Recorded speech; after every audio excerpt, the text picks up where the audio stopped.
You're our leader. Okay. All right. Good morning, everybody. Good morning.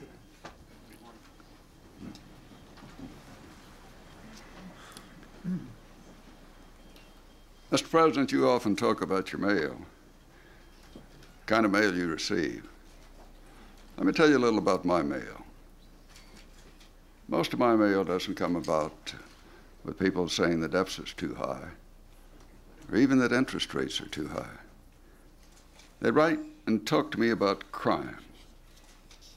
Secretary of the Treasury. They talk about too many guns on the streets. They talk about too many gun dealers and what we do about that one. Yesterday I was on Meet the Press, and the special interests said that we can solve crime if we did a better job of enforcing the laws on the books. So today we're going to hear from some of the law enforcers, what they do. They're really the ones we ought to listen to. They're the ones that understand the application of this one. I was looking at some of these assault guns, thinking of the fact that you could fire, in some instances, 90 rounds without replenishing your ammunition. And I was thinking about the federal laws on migratory birds, where they limit it to 3 rounds. Now, why is it we should be protecting ducks more than we protect people? I look at some of these weapons, and I look at a long arm, and they put a pistol grip on it. Why did they put a pistol grip? That means so you can shoot it from down here. That doesn't mean you want to do target practice that way. It sure doesn't mean you want to go hunting that way. That's to kill people. And that's why we've gone against these 19 weapons. Not going to be an easy fight, because we have some special interests that are really fighting us in that regard. One of the things you have to understand is we put a limitation on juveniles owning guns. It's a mistake. Fortunately, in that one, some of the special interests support us in that regard. I can speak from personal experience. See that finger? Part of it's gone.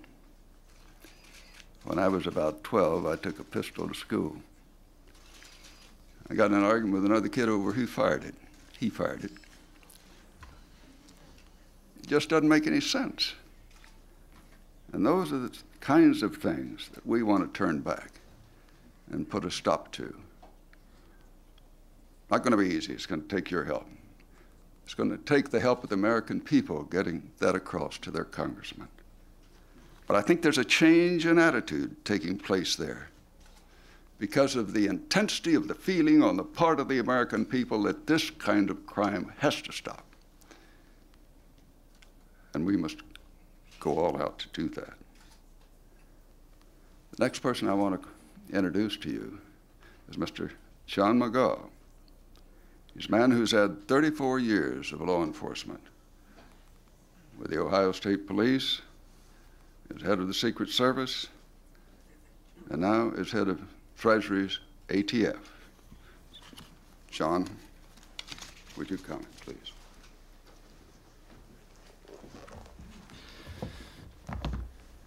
Thank you, Mr. Secretary, Mr. President, Chief.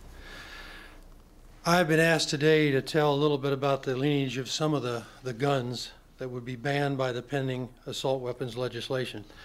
Thank you, Mr. President and Mr. Secretary, for allowing me to mention a couple of other things first.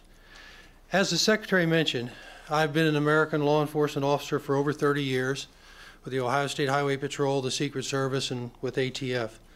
In each agency, it has been my particular honor to serve with women and men whose life work is the protection of their fellow citizens under the constitutional framework of the laws. Over the years, though, the conditions of under which they pursue their calling have changed. When I began my career, I wore a uniform and carried a 6-shot revolver. Nowhere in my automobile or any place else did I have body armor. What I'm talking about is a weapon like this. I recognize this so well from over 30 years ago. For most of my career, that uniform that I wore, distinctive of the department in Ohio, just as the Chiefs is here, not only was respected with the badge worn on it, it was not only identification, but I could reasonably expect that it offered me some protection because of what it represented. And this 38 six-shot revolver was considered excellent for anything that I might need in the protection of life and limb of the citizens that I work to protect. Today, police officers, including my two sons and my son-in-law, wear armor on their body every day while they're working the streets in Washington and Prince George's County, as do officers in communities throughout this nation. They carry pistols loaded with 2 or 3 times the number of bullets that I had in this old revolver. They do it out of necessity. They don't want to. It's a large part because of what you see displayed here and here. Some would tell us that the answer is just enforce the law. Just make them stay in prison for as long as the law will allow. I would submit to you that that is part of the solution. But I would like to envision it as a puzzle. Some of us, all of us, probably put together puzzles as a children. This one may be big pieces because there aren't that many pieces in the puzzle. But as we go through it, is law enforcement a part of that puzzle? Yes, but it's not the only answer. Prevention, like the Brady Bill and the assault weapons restrictions, is part of it. The family is part of it. Discipline is part of it. Churches, community. Each of us, you and I, reaching out for outreach programs. The schools certainly play a part of it. The courts and judicial system do. Preventive programs all over the country, like the one ATF has, the GREAT program, to help children at a young age understand why they need to stay out of gangs. Retraining and rehabilitation is part of it. And obviously the NRA has some great safety and training and firearms education programs, and all of those need to be expanded. This is one piece of the puzzle, this assault legislation, assault weapon legislation. And if we put all the other puzzle together and there's one big piece missing, it still can't mesh. Some people are trying to tell us that these guns are no different than any other gun, that the only difference is cosmetic. Well, tell that to the police officer facing 12 rounds from a street sweeper, which is running right here on the floor. That's not a hunting weapon. That's got 12 shotgun rounds in it. And I guarantee you, putting the right shotgun shells in there, very few people would be alive in this room if I chose to use it. That is not the kind of weapon that needs to for hunters and for sports people. Well, tell that also to the police officer facing that weapon as opposed to a shotgun that has 3 or 4 rounds in it.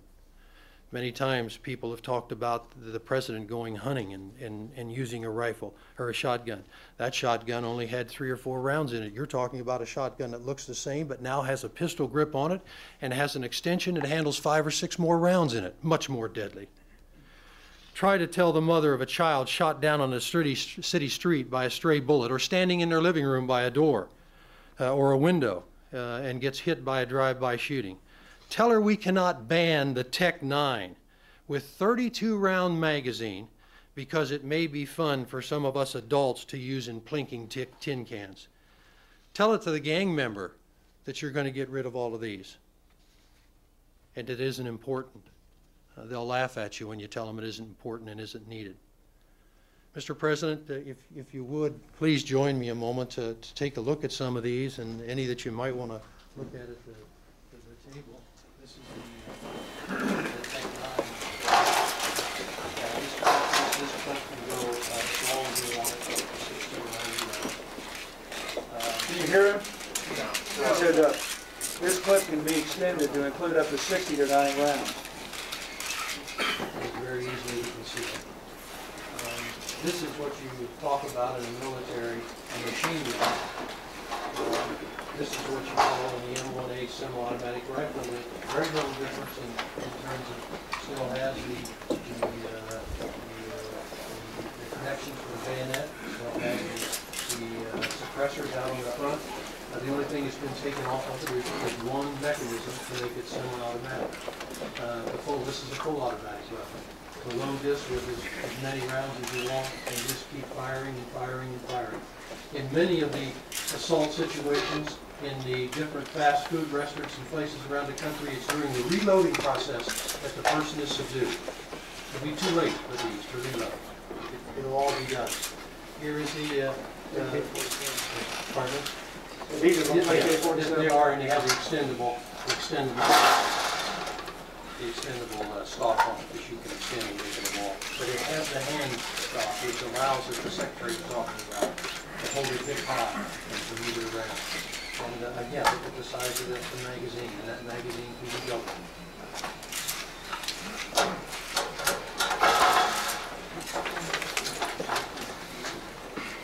And this is the semi-automatic, which cosmetically doesn't look much different.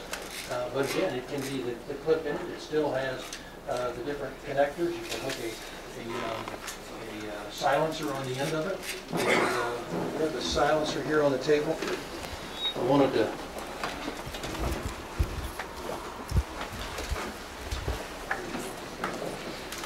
put a silencer on a weapon like this. Put a silencer on the end of it. You can use this weapon 40, 50 rounds in a room 3 or 4 doors down. You in here won't hear it. It just separates. Cuts about 80 to 90% of the noise down.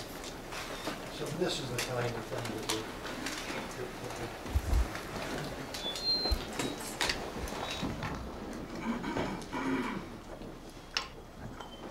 John, I think this is probably one of the most outrageous ones. Look at that. Can you imagine that in a duck line? I'd say one of the colors right to hunt. Still do it. But an incredible weapon. That's to kill people. That's what that kind of gun is for. Make no mistake about it.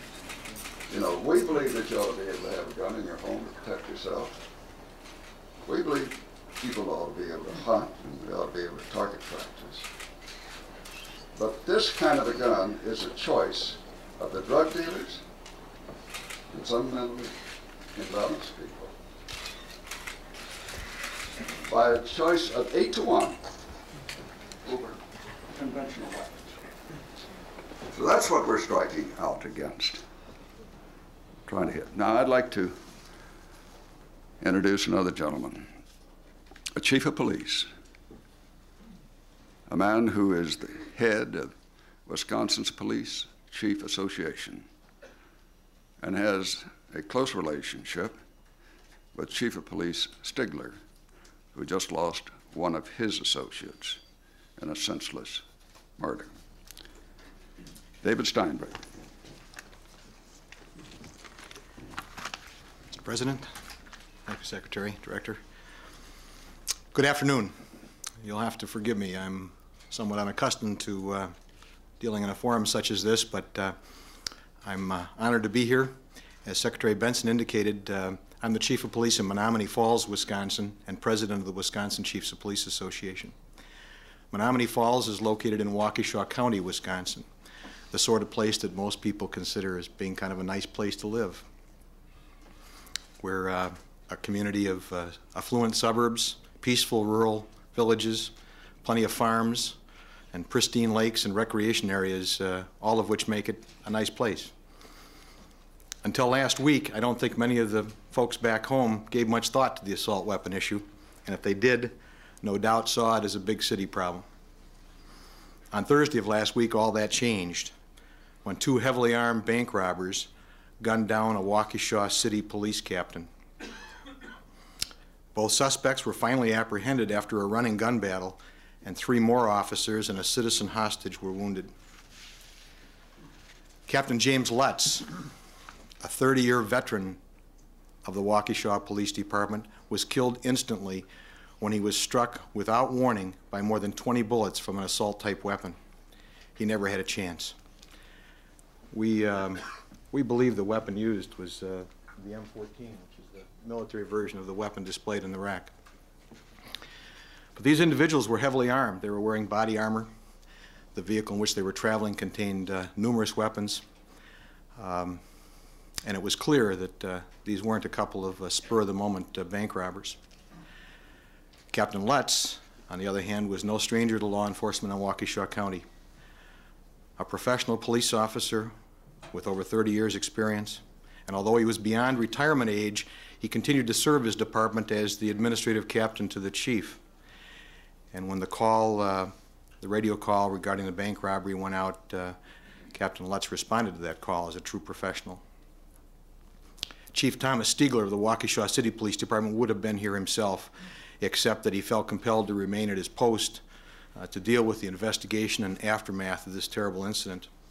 So I'm here today on behalf of Chief Stiegler and my colleagues in Waukesha County, but I'm also here on behalf of the countless law enforcement professionals across Wisconsin and across the nation who feel a sense of outrage when police officers are outgunned by criminals who continue to have easy and legal access to assault weapons such as these. We're outraged that as a nation we failed to act decisively to stem the flow of these guns that have no legitimate sporting use and have obviously become, in increasing numbers, the weapons of choice for our worst criminals. To me and to my colleagues, this is a simple issue, but there are those that have tried to complicate it beyond comprehension. Weapons designed exclusively for the purpose of killing people should be banned except for police and military personnel. If Congress will act now, we'll be able to make a reasonable step toward limiting these weapons from the hands of criminals before a tragedy, another tragedy such as occurred in our county, repeats itself across the country. I'm honored to be here today with Secretary Benson, Director McGaugh, leaders of law enforcement organizations across the country. And I'm particularly honored and humbled to share this forum with the President of the United States. With his personal leadership in supporting this ban, President Clinton stands shoulder to shoulder with law enforcement officers across the country in our fight to include assault weapon ban as part of the fight against violent crime. Thank you very much. Now I give you the President of the United States. Great job. Thank you.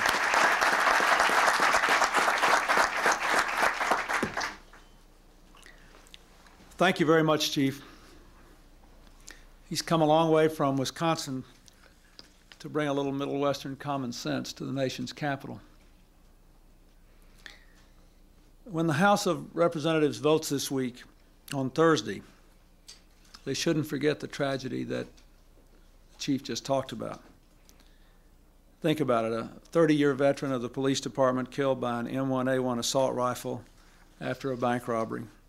2 other police officers and a hostage also wounded. These things can be prevented. I also want to thank John McGaugh for what he said. He's done a fine job as director of the Alcohol, Tobacco, and Firearms Division. Before that, he was director of the Secret Service. I think you could tell his heartfelt concern there. He has 2 sons and a son-in-law, all in law enforcement. They deserve a chance to do their job with less danger, not more. I thank Secretary Benson for his sterling leadership. We've joked a lot of times about whether there'll be somebody blocking his entrance to his ranch when he goes quail hunting this fall. But I don't really think so. One of the things that I've learned since I've been here, even more than when I was a governor, is that very often a lot of these organized interest groups don't always represent the members, their unorganized members, and what they really feel in their heart of hearts. I want to thank the leaders of the law enforcement organizations that are here today. Bob Scully, the director of the National Association of Police Organizations, Sylvester Daughtry, the president of the International Association of Chiefs of Police, John Pitta, the vice president of the Federal Law Enforcement Association, Mark Spurrier, the director of the Major City Chiefs, and Chuck Wexler, who's with the Political Executives Research Forum, Police Executives Research Forum. I want you all to think about what all you've heard. There are a lot of people in this audience today who've experienced a loss of life in their own family. And I realize that here today, in a fundamental way, we're sort of preaching to the saved. But what we hope to do here is to energize you to talk to those last few members of the House we need to put this bill over the top. To tell them this is not about gun control, it's about crime control. You know, I would never do anything to infringe on the rights of sportsmen and women in this country. I guess I was 12 years old the first time I fired a .22 or a .410. But I think to hide behind the rights of sports people, to justify the kind of unconscionable behavior that takes place every single day on the streets of this country, is an unforgivable abuse of our common right to be hunters. It is an abuse of that. You know, all over the world today, all you have to do is pick up the newspaper any given day, and you see how we are worried about the disintegration of civic life in other countries. We read about the horror of Bosnia and we say, my God, why can't the Muslims and the Serbs and the Croats just get along?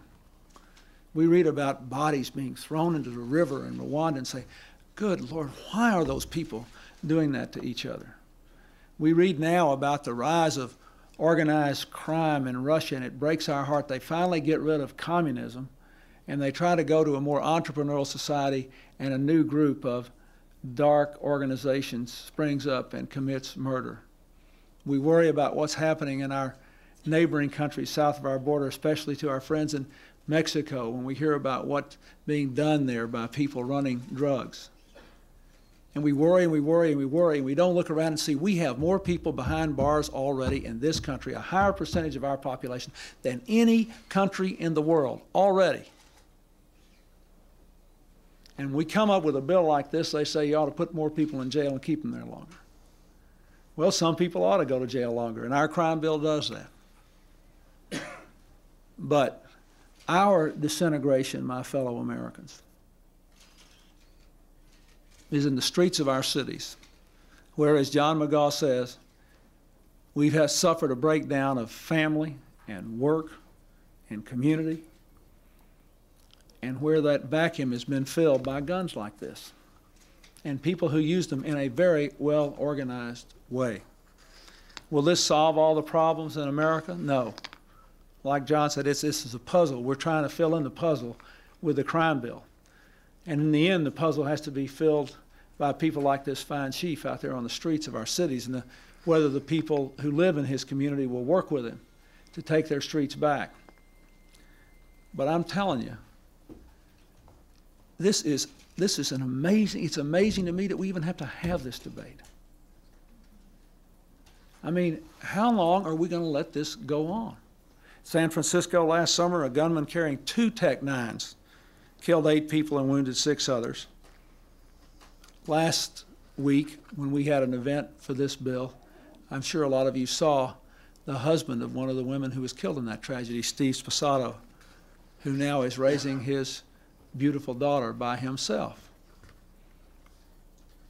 You know, yeah, that guy was crazy, and maybe he'd have gone in there with that old 6-shooter and killed somebody, but Steve Sposato would like to have his wife's chances back. 5 years ago, a gunman using an AK-47 killed 5 elementary school kids. This happens every day. We lost 2 people and had 3 more wounded outside the CIA headquarters last year. Remember that? With a gunman with an AK-47. So I say to you, I'm sorry to be so frustrated, but sometimes it seems that the president's job ought to be dealing with things that are not obvious. I mean, at least healthcare is a complex subject. It's obvious we need to do something about it, but it's complicated. I concede that. I welcome these debates. How can we walk away from this? Especially when this bill protects over 650 specific hunting weapons. I mean, I don't understand why the organizations aren't saying, well, hallelujah, this is the first federal explicit protection we ever had for the means of hunting. And I was proud of what Mr. McGaugh said, talking about the only color. I mean, I have heard people with a straight face saying, well, There are some adults that like to go target practice with these things. Well, they need to read a good book.